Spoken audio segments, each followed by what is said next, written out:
permainan. Dan kita sudah melihat sendiri di sini permainan, permainan sing apik, permainan sing licik, permainan semuanya bisa dimainkan. Walahun dan sedang gurau. Murid niku di sini mung hahi, meneliti wis tuwa. Hahi, masa udah habis, hahi terus begitu. Walahun wazina. Dan kehidupan itu hakikatnya adalah tempat kita bersolek, tempat kita kemudian berhias. Jangan sadar makat ini wau mesti ngocok peci ini wis lurus ulung ini. Nah ibu-ibu jilbabe wis match tulung karo klambine. Ngaten ta? Sing miring napa boten? Itu zina. Bukan zina tapi zina. Ini bahasa Arab tuh memang harus, atau kita baca Al-Qur'an itu juga harus benar-benar teliti betul, karena zina artinya zina itu artinya perhiasan. Sari'u itu bersegera, sari'u itu malingo, sari' itu berbeda jauh artinya. Jamalun artinya ganteng, jamalun itu ganteng. Jamalun artinya onta. Jadi ganteng kalau itu beda tipis. Jadi kalau kita mau baca Al-Quran kurang panjang aja, maknanya sudah jauh Bapak ini Jamal, Bapak ini Jamal Onto. Jadi kita kalau baca Al-Quran itu harus hati-hati karena beda panjang aja maknanya sudah jauh. Matorun itu artinya hujan. Matorun artinya bandara. Aku mau kudanan itu mator. Aku mau ke bandaraan matorun. Jadi beda panjang aja maknanya sudah berbeda. Kembali bahwa kehidupan dunia ini kata Allah adalah zina, tempatnya bersolek, tempatnya kita itu kemudian berhias, tempatnya kita itu pengen jadi yang paling bagus gitu. Wa tafakhurun bainakum, dunia ini juga menjadi tempat tafakhur. Tafakhur itu artinya saling membanggakan. Jenengan mau sosial media itu ada bocah cilik sing bapakku duwe 10 juta, bapakku duwe 1 juta, bapakku duwe 1 miliar. Kehidupan dunia itu memang tempatnya kita untuk saling berbangga. Atau paling nggak di momen jenengan nopo reuni, nah reuni SMA, itu kan sing gelang itu toto, sing numpak mobil, sing awe dan lain-lain. Tempatnya saling membanggakan. Wa takatsur fil amwali wal aulad, dan tempatnya kita untuk memperbanyak harta, memperbanyak anak di dunia. Dan memang iya, kita itu di abad dino kerja sih digoleki apa? Ini mau harta ini mau. Mbok dienggo urip entek, mbok dienggo bayar pajak, mbok dienggo lain-lain. Itu takatsur fil amwali wal aulad, memperbanyak keturunan. Pertanyaan-pertanyaan yang ditanyakan kepada pengantin muda, sudah anak belum? Nah, ada anak siji, kok lagi siji orang nambah? Semua nunggu urip nih. Jadi Allah pun juga memberikan pengertian kepada kita. Iklamu ketahuilah bahwa hidup dunia ini ngoten niku wis saarane ngoten niku. Kama kali ghaizin a'jabal kufar, seperti hujan, bagaikan hujan. A'jabal kufar nabatuhu, yang menakjubkan bagi orang-orang kafir ini, tumbuh-tumbuhan hijau-hijauan itu akan tumbuh-tumbuhan akan hijau ketika hujan. Kan seger nyenengke udan seger. A'jabal kufar nabatuhu thumma yahiju fatarahu musfar. Yang mana setelah hijau-hijauan itu akan ada masanya kemudian musim kering, musim kemarau, yang semua hijau-hijauan itu akan gugur. Itulah kehidupan. Sehingga mari kita menjalani kehidupan ini sebagaimana pesannya Nabi. Kun fid dunya gharibun, kun fid dunya ka'annaka gharibun aw 'abir sabil. Hiduplah kamu di dunia itu seperti orang yang asing, aw 'abir sabil, atau seperti orang yang sedang dalam perjalanan. Maka kita sering mendengar oleh pengumpul sekedar mampir, memampir ngombe atau mertamu. Jadi kalau pertama itu buat terus sing duwe omah. Maka kita juga marah kalau rumah kita dirasa orang yang pertama ini merasa dia punya rumah. Dan umumnya mau pertama itu nggih nyake melanjutkan menuju perjalanan selanjutnya itu disiapkan. Bonggo siapke bekale, mbok siapke sakune, siapke duitnya dan lain-lain. Au ambil sabi. Nah maka mari kemudian kita dalam menjalani kehidupan ini seperti orang yang asing. Orang asing itu merasa tidak nyaman, terus pengen anda Bali, nggak boleh.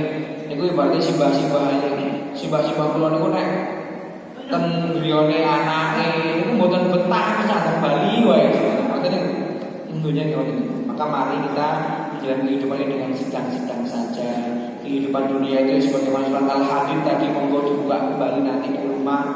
Bagaimana Al-Hadid ayat 20, Allah menggambarkan bahwa kehidupan dunia itu ya begitu-begitu saja. Sehingga tujuan utamanya apa?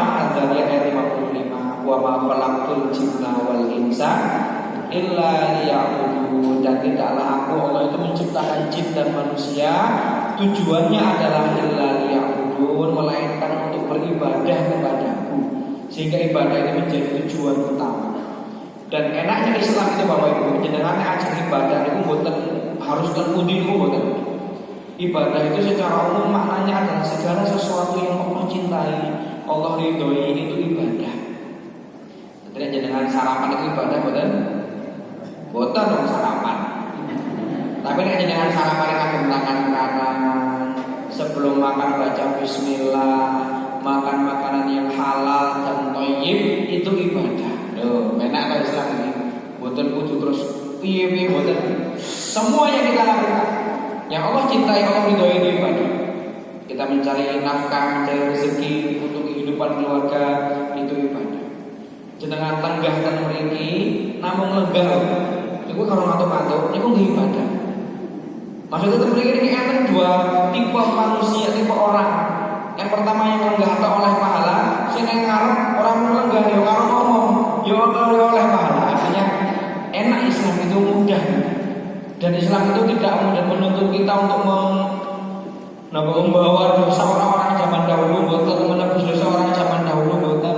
Kita sesuai dengan yang kita lakukan lah, maka sahabat itu area maka sahabat. Bagi kita kebaikan yang kita lakukan, dan atas kita dosa kita yang kita sendiri yang kemudian membawa dosa tersebut. Nah maka mari kita dalam mengantar ini kondisi negara yang sedang tidak baik-baik saja ini memang menjadi ujian bagi kita, menjadi ujian bagi orang yang beriman. Bebas kita mau ikut menyuarakan pendapat itu boleh, Bapak. Bukan berarti demo itu tidak baik. Bahkan dalam negara kita yang negara demokrasi ini itu ada undang-undangnya, boleh kita menyuarakan pendapat lewat demonstrasi juga boleh. Bahkan kemudian kita tawasau, dan kemudian kita itu disuruh saling mengingatkan, saling mewasiatkan itu boleh. Tapi yang penting kita dalam koridor yang kebaikan, mengingatkan dalam cara yang baik dengan cara-cara yang baik. Jadi yang demo itu tidak sepenuhnya salah, artinya memang boleh sebagai warga negara itu boleh. Kita mungkin yang tidak berkesempatan untuk itu, mari kita berdoa. Kita lewat jalur langit, bagaimana semoga Allah menurunkan, menjadikan negara kita ini benar-benar menjadi negara yang aminan, negara yang aman, menjadi negara yang baldatun thayyibatun, negara yang baik yang membawa kebaikan untuk rakyatnya semuanya. Amin amin ya rabbal alamin. Bapak Ibu yang dirahmati Allah Subhanahu wa taala, pagi hari kita akan, karena ini bulan apa nih? Agustus ya. Rabiul Awal. Rabiul Awal itu bulannya di mana Nabi Muhammad SAW dilahirkan. Terlepas dari boleh nggak kita mulutang, boleh nggak kita meringati Maulid Nabi, mari kita memaknai itu sebagai sebuah hal atau satu momen bagi kita untuk kemudian mempelajari bagaimana toh Nabi ini, siapa toh Nabi, tujuannya itu apa, itu boleh. Karena manusia itu yang sering saya sampaikan makhluk momentum, makhluk yang senang dengan momen, sehingga kita itu kadang-kadang ngapal tanggal berapa kita lahir, bulan apa, sehingga setiap tahunnya kadang-kadang dirayakan menjadi ulang tahun. Walaupun yang banyak merayakan ulang tahun itu gising nom-nom, yang tua-tua wis rasah merayakan ulang tahun meleh karena anda hitung wis 70 itu siji gitu lho. Tapi kita senang dengan momen kapan kita dilahirkan. Kita senang ada momen hari ibu, kita senang dengan momen-momen yang kita setahun sekali ketemu saudara ketika hari raya. Nah, itu kan momentum-momentum yang kita itu senang. Bahkan dengan momentum itu kita bisa melakukan sesuatu dengan yang lebih baik lagi. Contoh hari raya tadi, kita itu di hari raya Idul Fitri itu kita saling maaf memaafkan. Dan ketika momen itu kok terasa lebih dalam, malah bahkan sampai ke tangis-tangis. Padahal salaman karo yo tanggane sampinge itu. Aslinya arep njaluk sepuro iki langsung saat itu juga bisa. Tapi karena adanya momen tertentu itu membuat kita bisa lebih mendalami itu.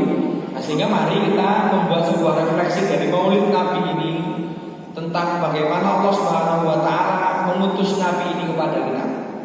Surat Al-Anbiya ayat 107.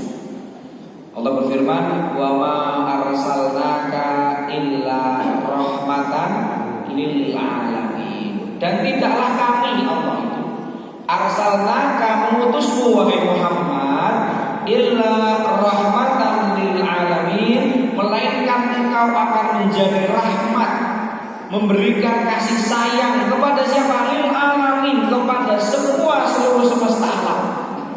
Nanti kita lihat bagaimana Nabi itu diutus tidak hanya memberikan rahmat, tidak hanya memberikan kebaikan kepada kita orang yang beriman saja, tapi juga menjadi rahmat lil alamin, menjadi rahmat bagi sekalian alam. Yang pertama, Nabi menjadi rahmat bagi hamba-hamba manusia-manusia, makhluk-makhluk yang beriman. Menjadi rahmat bagi kita. Mengapa? Karena dengan wasilahnya Nabi itu kemudian kita mendapatkan hidayah. Kita tidak tahu gimana caranya sholat, maka Nabi turun untuk mencontohkan bagaimana sholat. Maka Nabi perintahkan, "Shollu kama ra'aitumuni usolli." Sholatlah kamu sebagaimana kamu lihat aku sholat. Kita bisa contoh itu Nabi sholatnya seperti apa. Kemudian Nabi diturunkan ke muka bumi ini dengan kemudian menyebarkan agama Islam ini dengan penuh keimanan. Kita bisa belajar bagaimana menjadi seorang yang beriman. Iman itu ada dalam hati, yang tidak bisa kita menilai iman orang lain, tidak bisa. Yang bisa menilai hanya diri kita sendiri, itu keimanan. Sehingga kemudian dengan keimanan ini kita bisa mendapatkan apa? Surganya Allah Subhanahu wa taala. Pun dengan Nabi juga bisa memberikan syafaat, syafaatul uzma, syafaat yang paling agung, paling besar di syafaatnya Nabi. Sehingga ini yang kita harapkan untuk mendapatkan syafaatnya Nabi. Maka Nabi itu menjadi rahmatan lil alamin. Syafaatnya bagi siapa? Bagi hamba-hambanya yang beriman. Ini Nabi, rahmatan lil alamin, menjadi rahmat bagi orang-orang yang beriman. Nabi juga kemudian bagi orang-orang yang beriman, Nabi itu menjadi satu prototipe, menjadi satu contoh, menjadi satu uswatun hasanah bagi kita, contoh yang baik bagi kita. Walaupun kadang-kadang di zaman yang modern ini, kadang-kadang anak muda itu kehilangan arah. Siapa yang menjadi prototipe kita? Siapa yang menjadi contoh bagi kita?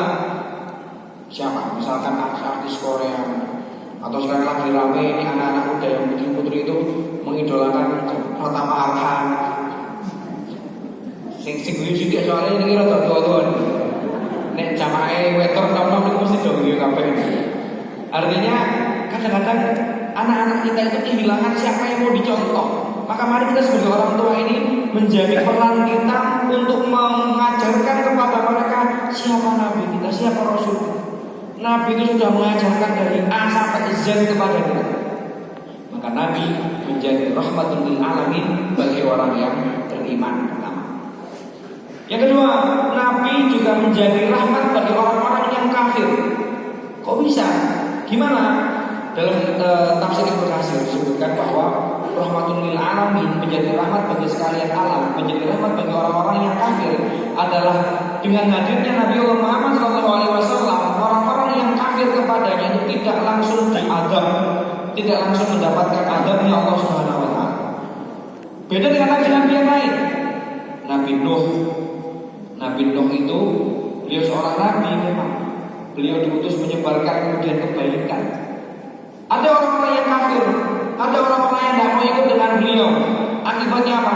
Ditenggelamkan semuanya dalam sebuah banjir bandang yang besar. Saat itu juga saat Nabi itu hidup. Nabi itu masih hidup. Kaumnya yang kafir itu langsung ditenggelamkan. Nabi Musa bertemu dengan Fir'aun yang sombongnya luar biasa. Ini Fir'aun yang asli, bukan Fir'aun yang liyane. Fir'aun ini sombongnya luar biasa, kufurnya luar biasa, kafirnya luar biasa. Ketika Nabi Musa masih hidup, Fir'aun umat dan umatnya yang tidak mau beriman dengan Nabi Musa langsung kemudian ditenggelamkan di dalam laut. Kaum Nabi Lut sama. Bahkan kemudian keluarga-keluarga terdekatnya pun juga kena azab daripada Allah Subhanahu wa taala. Tapi Nabi Muhammad sampai sekarang masih banyak orang-orang yang kufur kepada Allah. Sampai saat ini mereka tidak langsung mendapatkan azabnya itu. Saking rahman, saking rahimnya Nabiullah Muhammad SAW itu kepada umatnya. Saking kemudian beliau itu menjadi rahmatun lil alamin, menjadi rahmat bagi sekalian alam. Nah, sehingga rahmatnya pun tidak hanya bagi orang yang beriman, beliau menjadi rahmat bagi orang-orang yang tidak beriman kepada Allah sekalipun, kepada orang-orang yang kufur sekalipun menjadi rahmat, karena dengan adanya wasilah Rasul ini kemudian mereka tidak langsung diazab oleh Allah. Ditunggu azabnya itu hingga waktu yang ditentukan oleh Allah Subhanahu wa taala. Kemudian yang ketiga, Nabi juga atau Nabiullah Muhammad ini Rasul ini menjadi rahmatan lil alamin, menjadi rahmat bagi para malaikat. Kenapa? Karena Nabi ini kemudian menjelaskan, memuji tentang keutamaan para malaikat, menjelaskan sifat-sifatnya, kemudian memberikan nama-namanya. Itu Nabi yang memberikan. Dan iman kepada malaikat menjadi salah satu di antara rukun iman. Diutusnya Nabi mengajarkan kepada kita tentang keimanan, dan di antara keimanan itu adalah iman kepada malaikat. Sehingga malaikat mendapatkan rahmat dari diutusnya Rasul ini. Yang keempat, Nabi menjadi rahmatul lil alamin, Rasul menjadi rahmatul lil alamin bagi hewan. Hewan-hewan misalkan mendapatkan rahmatnya dari Nabi. Apa? Nabi mengajarkan kasih sayang kepada hewan. Bahkan sampai pada titik kita harus membunuh hewan itu, menyembelih hewan itu, fa'ahsinul qitlatan. Kalau kita mau membunuh atau menyembelih hewan itu, ahsinul qitlatan, sembelihlah dengan cara yang paling baik. Maka harus pisau ini harus tajam sebelum menyembelih, supaya tidak terlalu menyakiti si hewan ini. Dan ketika menyembelih itu ada adabnya, pisaunya harus tajam. Yang disembelih itu boten sikil, boten weteng sing dibedah leher dong. Betapa kemudian Islam ini atau Nabi ini diutus menjadi rahmat kepada hewan sekalipun. Kita harus kepada hewan tidak serta-merta kemudian karena hewan orang ngerasa keloro, awak orang ngerti dan lain sebagainya, kemudian kita seenaknya kepada hewan tidak. Bahkan kepada hewan yang akan kita konsumsi pun Nabi mengajarkan bagaimana kita berbuat baik dan menjadi rahmat bagi hewan itu, supaya hewan ini tidak terlalu disakiti dengan kita menyembelih dengan cara yang baik, dengan berbagai adab-adabnya. Bahkan sampai Nabi mengajarkan kalau kita mau menyembelih hewan kurban, jangan sampai hewan yang masih hidup itu lihat hewan yang disembelih. Nah, ini yang kadang-kadang menjadi satu dilematika kita di lapangan ketika hari raya Idul Adha. Dan mungkin beberapa kita belum bisa mengamalkan ini. Lembel itu sampingnya isi urip delok teteh wonten niku hewan ya wedi. Nggih tetep wonten sing nangis sing ngoten niku. Maka Nabi menjadi rahmat bagi mereka supaya mereka tetap diberikan kasih sayang oleh manusia. Rahmatul lil alamin, bahkan bagi hewan sekalipun.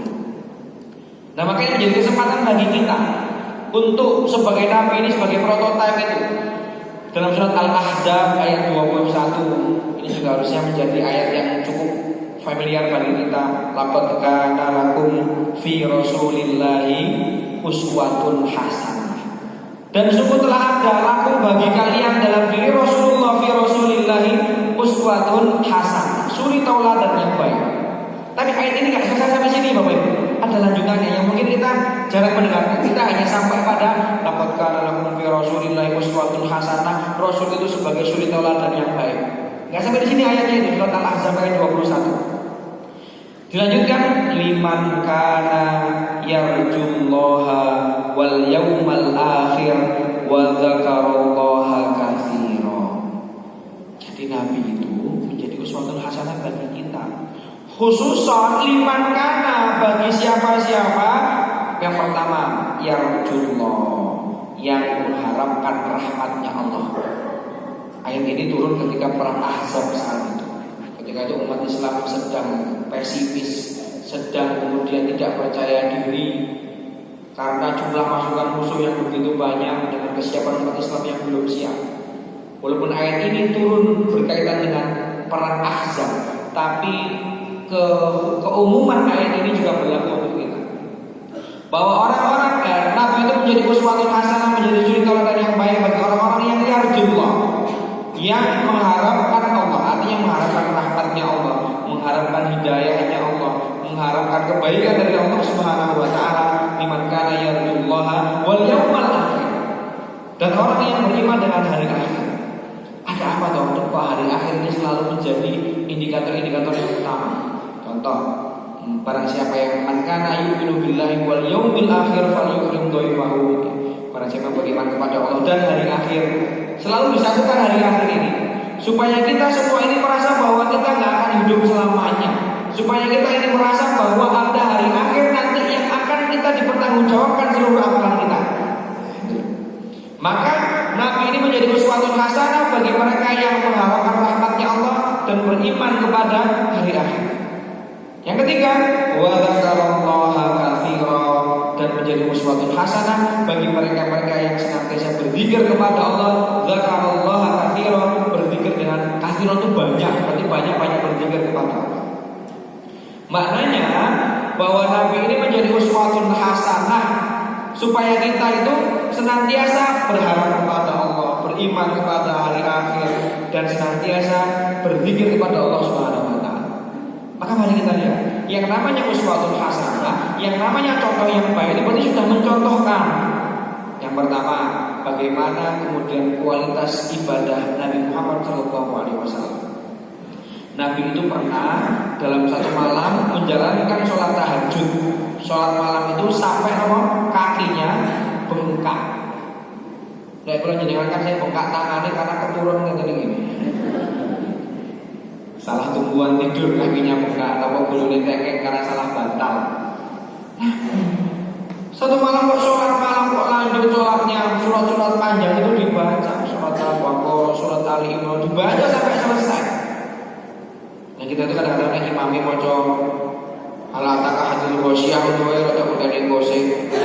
Nah, pokoknya pas terawih niku ngenteni imami amin, terus surat apa ini naik kulhu langsung baru mantep. Nah, sementara Nabi itu mencontohkan kepada kita bagaimana beliau melaksanakan sholat malam itu sampai kemudian kakinya bengkak, sampai kemudian lamanya sholatnya beliau. Ditanya sama Ibunda Aisyah, wahai Nabi, lana wata jenengan niku sholat malam niku sampai sakmonone semonone sholat malam, padahal Nabi itu maksum, dosanya pasti diampuni. Nabi itu sudah mendapatkan garansi untuk masuk surga. Kok yo isin le sholat ngoten niku? Nabi menjawab, apakah aku ini salah untuk menjadi hamba yang bersyukur? Seorang Nabi, sholat malamnya sampai kakinya bengkak. Panjang sholatnya, panjang sujudnya. Dalam sebuah hadis diriwayatkan oleh Aisyah bahwa panjangnya sujudnya Nabi itu setara dengan bacaan kita membaca 50 ayat Al-Quran. Saking panjangnya sujud beliau. Ini kadang-kadang kita meneladani tapi dengan cara yang salah. Napa nek sujud iki kedawan niku keturun. Mantuk salat tahajud itu jam 2 sujudnya suwi. Nah niku ternyata keturun. Tapi Nabi itu sujudnya luar biasa sampai dikatakan oleh Aisyah setara dengan kita membaca 50 ayat. Walaupun kulhu ping 50 itu tetap dawa. Kalau dengan ayat-ayat yang lain. Betapa kemudian Nabi itu mencontohkan dalam hal ibadahnya itu kepada kita luar biasa. Bagaimana Nabi kemudian mencontohkan kesederhanaan kepada kita. Bagaimana Nabi itu bahkan kemudian tidak menjadi seorang hamba yang paling kaya pun tidak. Ada sahabat yang kaya, Utsman bin Affan, Abu Bakar As-Siddiq, itu kaya luar biasa. Tapi Nabi tidak menjadi hamba yang kaya. Beliau mencontohkan bagaimana kesederhanaan itu. Kemudian yang kedua, Nabi juga mengajarkan bagaimana akhlak. Karena hulul Quran, akhlaknya sebagaimana Al-Quran, indahnya sebagaimana Al-Quran. Innama bu'itsu liutammima makarimal akhlak. Sesungguhnya aku diutus oleh Allah, kata Nabi, liutammima makarimal akhlak. Tujuannya adalah liutammima, untuk menyempurnakan makarimal akhlak, akhlak-akhlak yang mulia. Liutammima itu menyempurnakan. Sebenarnya manusia itu fa'alhamaha fujuraha wa taqwaha. Manusia itu sudah punya spesifikasi yang lengkap. Manusia itu punya bakat fujur, punya bakat keburukan, wa taqwa punya bakat kebaikan. Itu manusia punya bakat semua. Kita semua punya bakat itu. Artinya kadang-kadang kita itu arep mangkat di masjid kok ngomong ya, arep sholat jamaah di masjid kok kata rada gerimis ini. Itu ada fujurnya memang dalam diri kita. Arep pengajian kok mripate abot banget kata niku. Ini ku manusia itu punya bekal gitu. Fujur wa taqwa. Maka Nabi itu wa innaka la'ala khuluqin 'adzim. Nabi itu berada dalam akhlak yang paling mulia, akhlak yang paling agung. Nabi mengajarkan kepada kita la tahqiranna minal ma'rufi syai'an walau antal wa akhaka biwajhin talq. Janganlah kalian itu menyepelekan kebaikan sekecil apapun walau antal wa akhaka, walaupun engkau bertemu dengan saudaramu biwajhin talq, dengan wajah yang sumringah, dengan wajah yang sumeh. Ini tidak hanya menjadi adatnya orang Jawa, tapi Nabi pun mengajarkan demikian. Kebaikan sekecil apapun Nabi sudah ajarkan. Senyum kepada sesama. Bahkan lebih-lebih lagi Islam itu indahnya diajarkan oleh Nabi. Kita ketika bertemu sesama itu mengucapkan salam. Ulu salam itu bukan menjadi satu hal yang harus ketika kita buka pengajian, ketika ada acara formal, boten. Salam ketika kita saling bertemu itu selain hai, hello, halo bro, sebelum itu coba salam. Itu indah sekali. Salam itu isinya doa. Assalamualaikum, keselamatan bagimu, warahmatullahi, dan rahmat Allah juga bagimu, wabarakatuh, dan keberkahan Allah semoga selalu menyertaimu. Kita baru ketemu dengan saudara kita aja sudah mengucapkan salam. Walaupun sekarang salam itu sudah umum ya, orang-orang non muslim pun juga biasa mereka mengucapkan salam. Kalau zaman Nabi dulu mengajarkan kalau orang kafir ini salam kepada kita, dijawabnya waalaikum, bagimu. Karena dulu orang-orang itu melesetkan, orang-orang kafir itu melesetkan salam. Assalamu diganti dengan assamu. Assamu itu artinya racun, keburukan, kejelekan. Assalamualaikum, keburukan untukmu. Maka jawabnya waalaikum, bagimu juga. Nabi mengajarkan begitu. Karena ya sekarang salam ini menjadi umum buat semuanya bisa mengucapkan salam. Tapi lebih-lebih kita bersama umat Islam, ayo jangan tinggalkan budaya mengucapkan salam. Tidak hanya selamat pagi, tidak hanya halo, tidak hanya hello, tapi assalamualaikum. Yang itu maknanya lebih dalam daripada sekedar hello. Kemudian Nabi mencontohkan bagaimana akhlak mulia kita menjenguk orang sakit. Menjenguk orang sakit itu juga bagian dari perintahnya Nabi. Dan dicontohkan oleh Nabi. Nabi itu kalau menjenguk orang sakit didoakan dengan diucapkan begini, la ba'sa tahurun insyaallah. Artinya apa? Tidak apa-apa, la ba'sa itu tidak apa-apa. Tahurun menyucikan insyaallah, insyaallah menyucikan. Artinya sakit yang diderita ini insyaallah membersihkan dosa-dosanya. Nah, kira-kira begitu. Itu akhlak yang mulia. Apa lawan kata akhlak mulia? Itu akhlak madhum, akhlak tercela. Bagaimana akhlak tercela? Loro-loro untu ditilihi, wingi tombol loro untu telung dino mati. Atau ini kata rasul ini. Itu kalau Nabi nggak mencontohkan bahkan sedetil ini, menyembuh orang sakit, ucapan-ucapan yang baik. Bahkan Nabi kemudian menganjurkan kalau kita mengunjungi orang sakit atau mengunjungi orang yang meninggal takziah itu, ucapan-ucapan yang baik. Fa innal malaikata yu'minuna ma taqulun.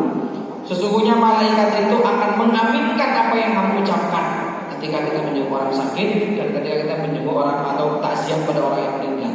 Hati-hati. Kadang-kadang kita kalau orang meninggal nunggu pemberangkatan ngobrol karo kancane ngobrol ning kalau ngidul niku hati-hati. Fa innal malaikata yu'minuna ma taqulun. Karena ada malaikat di sekitar situ yang akan mengaminkan apa yang kita ucapkan. Sehingga kalau kita menjenguk orang sakit, berikanlah motivasi-motivasi yang baik. La ba'sa tahurun insyaallah. Tidak apa-apa, insyaallah menyucikan. Karena sakit itu juga menggugurkan dosa. Nabi mengajarkan kepada kita untuk berakhlak, memiliki sifat bagaimana Nabi itu orang yang penyabar, orang yang kemudian sangat mengerti dengan kondisi. Satu hari pernah ada seorang Arab Badui. Arab Badui itu orang pedalaman yang dia memang tidak ngerti agama, dia tahu aturan. Saking terbelakangnya mereka. Tiba-tiba Arab Badui ini kencing di ujung masjid. Ada Nabi atau para sahabat di situ. Dia masuk di ujung, dia kencing di ujung. Wah sahabat itu sudah berdiri, sudah mau menghardik, bahkan mau membunuh Badui ini karena dia sudah berani kencing di masjid. Tapi Nabi itu orang yang cerdas atau orang yang cerdas itu kemudian beliau sudah jangan dimarahi kalau dia itu orang Badui.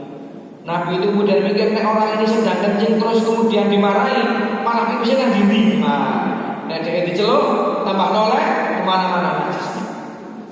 Yang kedua Nabi penyabar sekali tahu orang ini seperti apa sehingga tidak usah dimarahi. Sudah biarkan dia selesaikan dulu hajatnya, silakan disiram, dibersihkan orang dia ini mau Arab Badui. Seorang Nabi demikian bijaksana mencontohkan kepada kita untuk menjadi orang yang penyabar yang mengerti dengan kondisi.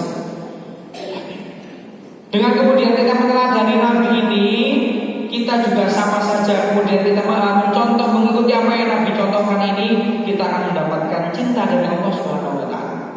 Surat Al-Imran ayat 31. Qul in kuntum tuhibbunallaha fattabi'uni yuhibbukumullah. Katakanlah Muhammad, in kuntum tuhibbunallah. Kalau kalian hamba Allah ini tuhibbunallah, mencintai Allah, fattabi'uni yuhibbukumullah, maka ikutilah aku. Kalau kita mengikuti Nabi, maka yuhibbukumullah, Allah pun akan mencintai kita. Dengan kita derek Nabi itu, Allah mencintai kita. Maka dalam hal ibadah terutama syaratnya itu kan dua, ikhlas lillahi ta'ala. Yang kedua mutaba'atur Rasul, mengikuti apa yang telah Rasul contohkan. Dalam hal ibadah, selain ibadah boleh kita buat inovasi. Kita pakai peci, sembarang peci boleh, karena itu bukan bagian dari ibadah mantu. Tapi kalau ibadah mantu harus mengikuti contohnya Nabi, sehingga tidak bisa kita seenaknya. Jadi baru ngaji semangat, aku tak pengen langsung sholat duhur, aku balik langsung, nggak bisa. Sesuai dengan contohnya Nabi. Dengan kita mengikuti Nabi pun yuhibbukumullah, Allah akan mencintai kalian. Dengan kita mencintai Nabi pun kita mendapatkan, akan merasakan nikmatnya iman. Salatun man kunna fihi wajada halawatul iman. Tiga orang yang akan mendapatkan manisnya keimanan. Yang pertama, ayyakunallaha wa rasulahu ahabbu ilaihi mimma siwahu. Orang-orang yang menjadikan cinta kepada Allah dan Rasulnya ini lebih cinta daripada segalanya. Cinta Allah dan Rasulnya lebih daripada segalanya, akan merasakan manisnya keimanan. Maka bagaimana kita bisa merasakan keimanan atau kita mencintai Nabi, mencontoh Nabi, mengikuti apa yang kemudian menjadi teladan baginya, itu menjadi satu hal yang kita akan merasakan menikmatnya keimanan kepada Allah Subhanahu wa taala. Saking cintanya para sahabat itu, Ali bin Abi Thalib pernah ditanya, bagaimana sih cintamu kepada Nabi itu? Dan Ali bin Abi Thalib menjawab, demi Allah, beliau lebih kami cintai dari harta, anak, ayah dan ibu kami, serta lebih cinta kepada beliau daripada air dingin yang diminum saat haus. Dan jangan pernah pas poso itu kan lelah, terus ketemu es buah seger, tapi bahaya itu sakit. Jadi darah terus ini tegangan, kemudian syarafnya kena kalau kita sedang puasa kemudian minum air dingin. Tapi kita senang jadi ketika kita puasa menahan dahaga satu hari, mendapatkan air yang dingin itu luar biasa senangnya. Begitulah kemudian lebih daripada yang cinta kepada Nabi, Ali bin Abi Thalib sangat cinta yang banyak. Bahkan dalam pernah suatu hari dalam sebuah peperangan itu, ketika perang Uhud, ada yang mengabarkan bahwa Muhammad telah terbunuh, Nabi telah terbunuh. Orang-orang saat itu ada yang melentruk, ada yang kemudian tidak semangat lagi. Ada seorang perempuan yang dari belakang, karena ketika perang itu yang depan laki-laki, di belakang itu perempuan-perempuan juga ikut berperang, tapi di belakang bagian logistik dan persiapan-persiapan di belakang. Ada seorang wanita yang mendengarkan bahwa Muhammad terbunuh, dia langsung mengencangkan ikat pinggangnya dan lari ke depan. Nyari apa? Nyari, emang iya dari Muhammad itu terbunuh. Dia lari terus, ketemu sama orang-orang, ini siapa yang terbunuh ini? Karena dia ingin memastikan apakah Nabi itu terbunuh. Yang terbunuh ini bapakmu, dia nggak peduli, lari terus. Siapa yang terbunuh ini? Suamimu, tidak peduli, dia lari terus. Siapa yang meninggal ini? Anakmu, dia tidak peduli, dia terus lari ke depan, nyari di mana Nabi, di mana Nabi, sampai ke depan kemudian beliau menemui Nabi dan menemukan Nabi itu dalam kondisi selamat dan sehat, hatinya menjadi tenang. Bayangkan, ketika mendapati bapaknya meninggal, anaknya meninggal, suaminya meninggal, terbunuh dalam perang Uhud itu, wanita ini nggak peduli. Aku pengen melihat, memastikan Nabi ini meninggal beneran atau enggak. Dan ternyata Nabi itu selamat. Dia mengatakan, keselamatanmu lebih aku tunggu, lebih aku utamakan daripada keselamatan keluarga-keluarga. Betapa kemudian cinta kepada Nabi ini akan membawa banyak dampak kebaikan kepada kita, akan mendapatkan dengan kita mengikuti Nabi pun kita akan mendapatkan cinta dari Allah Subhanahu wa taala. Tidak terasa sampai jam 7. Tidak terasa ya? Pulau Proso. Wis cukup-cukupan iki gandeng teh dengan sampun telas sedaya. Makin terkadang enten sayur-sayuran, monggo bawa tas masing-masing atau tote bag dari Sujak yang bisa diberikan infak yang terbaik. Semoga hari ini kita mengambil hikmah pelajaran bahwa memang Nabi itu rahmatun lil alamin, menjadi rahmat tidak hanya bagi kita orang yang beriman, menjadi rahmat bagi orang kafir, menjadi rahmat bagi alam semesta, menjadi rahmat bagi hewan sekalipun. Sehingga mari kita meneladani Nabi dalam momen milad atau hari lahirnya Nabi ini, kita jadikan sebagai momen bagi kita untuk memperbaiki diri kita menjadi hamba yang mengikuti, menjadikan Nabi itu sebagai uswatun hasanah. Demikian, mohon maaf. Assalamualaikum warahmatullahi wabarakatuh. Wassalamualaikum warahmatullahi wabarakatuh. Alhamdulillah, jazakallahu khairan atas materi pada hari ini. Baik para jemaah sekalian, sebelum kita tutup ada dua informasi. Pertama adalah Masjid Kiai Haji Suja menyediakan tote bag dengan desain custom ya. Di sini ada tulisan makmur masjidnya, sejahtera umatnya. Silahkan bagi jemaah barangkali ada yang ingin membeli tote bag Masjid Kiai Haji Suja, bisa ketemu dengan Pak Bot atau panitia di bawah dengan membawa infak yang terbaik. Kemudian bagi jemaah yang memakai habatus sauda, itu di bawah ada stand habatus sauda Black Forest yang bisa